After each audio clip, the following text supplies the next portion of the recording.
多利是錢啊3000幾4000蚊5、6000。5K 內。？5K 內。啊你咧？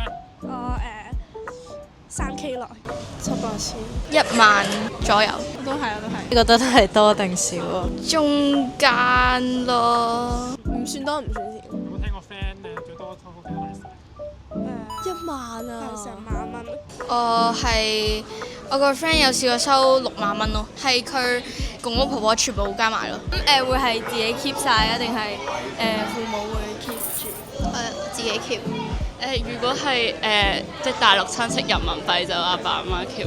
我就會有一部分咧，就係俾我當即係可能1年入邊你出去玩嘅錢，跟住另一啲咧就存落銀行咁樣幫我保管，等我之後讀書用咯。你呢而家咪好興嗰啲 Alipay 啊嗰啲俾利是嘅，咁你覺得呢一樣嘢係幾方便啦，都幾好啊！即係唔使見到面就可以俾到錢，即係有陣大家新年都好忙，有啲住得比較遠嘅 friend 嗰啲想俾利是嘅話，就可以 PayMe 俾利是，咁即係都係一個祝福啊！同埋好興嘅補習老師咧，就會喺個 group 嗰度 send 出嚟咯，即係比起傳統咁樣，你就可以鬥快同人哋喺度爭，我覺得係即係以前唔會做到嘅一啲方法。可能真係會有啲人係覺得咁樣係多咗嘅經濟來源，但係我自己係唔太會咁樣做咯。